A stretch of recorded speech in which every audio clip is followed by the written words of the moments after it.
Good morning friends. जैसे कि आप जानते हैं कि लास्ट क्लास में हमने क्या पढ़ा था, वैद्युत आवेश। वैद्युत आवेश के बारे में पढ़ा था हमने, कूलॉम के नियम के बारे में पढ़ा था।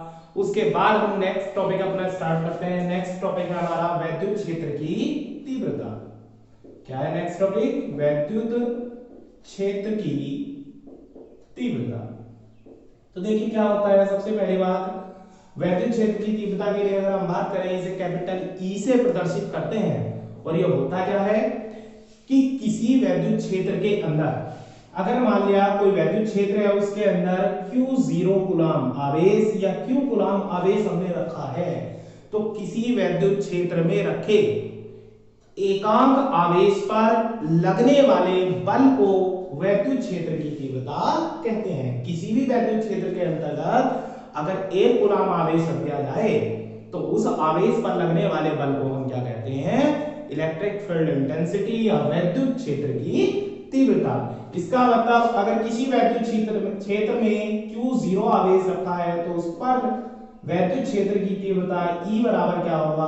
F अपॉन Q0, जहां पर E क्या है? एक सदिश राशि है और F भी क्या है? बल एक सदिश राशि है। तो वेक्टर लगा सकते हैं। अगर आप वेक्टर क्वांटिटी के ऊपर वेक्टर नहीं लगाते हैं तो इसका मतलब क्या होगा कि केवल इसकी न्यूमेरिकल वैल्यू आपने ली है। तो E बराबर आपका फॉर्मूला क्या निकल के आया?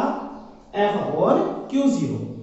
मात्रक अगर इसका कैलकुलेट करना चाहे तो क्या होगा? बल का मात्रक होता है न्यूटन और Q0 क्या है? एक आवेश है। जीरो केवल इस पे इसलिए लगाया है, Q0 का मतलब है कोई परीक्षण आवेश, टेस्ट चार्ज, जिस पर हम एक्सपेरिमेंट कर रहे हैं। न्यूटन प्रति कूलॉम, तो इसका मात्रक क्या होगा? न्यूटन प्रति कूलॉम, या बोल सकते हैं वोल्ट प्रति मीटर। इसके बाद बात आती है हमारी बिंदु आवेश के कारण वैद्युत क्षेत्र। क्या आता है? बिंदु आवेश के कारण वैद्युत क्षेत्र की तीव्रता। वैद्युत क्षेत्र की तीव्रता। तो देखिए इसके लिए ये डेरिवेशन भी कर लेते हैं हम साथ साथ। मान लिया, सबसे पहले मान लेते हैं किसी वैद्युत क्षेत्र के अंदर, मान लिया कोई वैद्युत क्षेत्र है, इसके अंदर प्लस Q कूलॉम आवेश रखा हुआ है बिंदु O पर। इससे R दूरी पर एक आवेश है Q0। मान लिया इससे R दूरी पर एक आवेश क्या है? Q0। तो तब ये बिंदु मान लिया हमने A, तो तब क्या लिखेंगे? Q के कारण Q0 पर लगने वाला बल। सबसे पहले यही बात लिखेंगे, माना किसी वैद्युत क्षेत्र के अंदर किसी ऐसे माध्यम में बिंदु O पर प्लस Q कूलॉम आवेश रखा है, माना माध्यम का परावैद्युतांक K है। इस आवेश से स्मॉल r दूरी पर एक बिंदु A पर आवेश Q0 है, तो तब Q0 पर लगने वाला बल, Q0 पर कितना बल लगेगा? लगने वाला बल। अगर बल निकालने लगे, F बराबर क्या फॉर्मूला आएगा? हमने पढ़ा था कूलॉम का नियम, 1/4πε0 K इंटू Q1 Q2। देखिए Q1 की जगह क्या है? Q, और Q2 की जगह क्या है? Q0। तो Q1 Q2 और अपॉन में क्या है? R square. यही फॉर्मूला पढ़ा था, इक्वेशन नंबर फर्स्ट। अब हमें वैद्युत क्षेत्र की तीव्रता निकालनी है, तो वैद्युत क्षेत्र की तीव्रता, देखिए वैद्युत क्षेत्र की तीव्रता E बराबर आपने क्या पढ़ा है? F बटे Q0। तो E बराबर F का मान रख देंगे 1/4πε0 K इंटू Q0 अपॉन में R स्क्वायर, और बटे में क्या है आपका? Q0। Q0 से Q0 कैंसिल हो जाएगा, E का फॉर्मूला आएगा 1/4πε0 K into Q upon R square. ये आपका आ गया वैद्युत क्षेत्र की तीव्रता, इलेक्ट्रिक फील्ड इंटेंसिटी, बिंदु आवेश के कारण, किसी पॉइंट चार्ज के कारण। इसके बाद हम नेक्स्ट टॉपिक को स्टार्ट करते हैं, वैद्युत बल रेखाएं। नेक्स्ट टॉपिक क्या है हमारा? वैद्युत बल रेखाएं। क्या होती है वैद्युत बल रेखाएं? तो देखिए ध्यान से देखेंगे, वैद्युत बल रेखाएं, वैद्युत बल रेखाएं क्या होती हैं, इसे ध्यान से पढ़ लेंगे सब।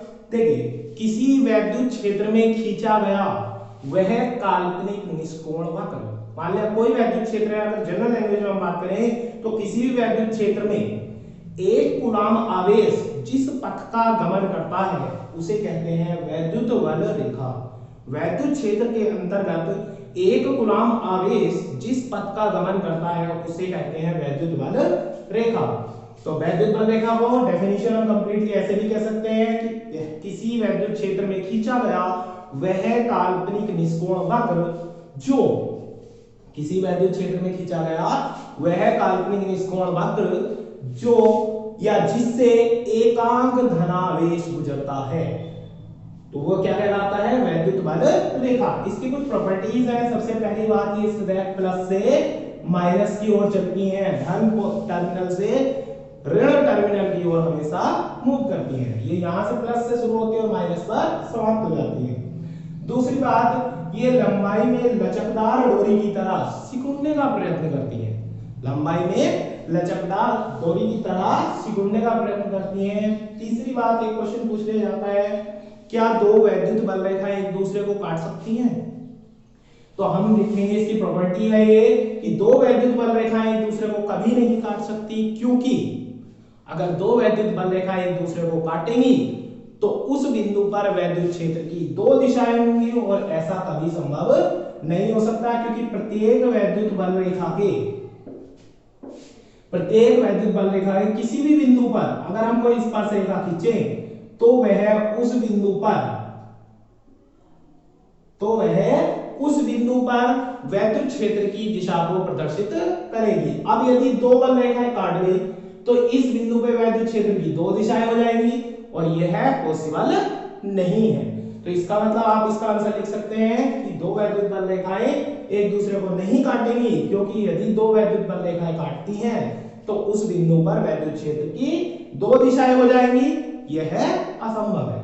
तो वैद्युत बल रेखाओं की प्रॉपर्टीज हमने पढ़ ली। ठीक, एक क्वेश्चन ये भी पूछ लेता है इसमें, क्या कोई वैद्युत बल रेखा एकाएक टूट सकती है? तो इसका आंसर भी यही है कि कोई वैद्युत बल रेखा एकाएक नहीं टूट सकती। टूटने का मतलब क्या होता है कि ये बीच में कहीं गायब हो सकती है, इस तरह से नहीं हो सकती, क्योंकि इसके गायब होने का मतलब या इसके टूटने का मतलब है कि इसके यहां पर इस बिंदु पर या इस स्थान पर वैद्युत क्षेत्र अनुपस्थित है और वैद्युत क्षेत्र के अंदर कहीं भी कोई बिंदु ऐसा नहीं होता जहां पर वैद्युत क्षेत्र अनुपस्थित हो, इसलिए कोई भी वैद्युत बल रेखा कभी भी एकाएक नहीं टूट सकती है। ठीक, आज के लिए इतना ही। और देखिए अभी तक जिन बच्चों ने हमारे चैनल को सब्सक्राइब नहीं किया है, सबसे पहले हमारे चैनल को सब्सक्राइब करें, ठीक है, इसे लाइक करें, शेयर करें। Thank you, have a nice day.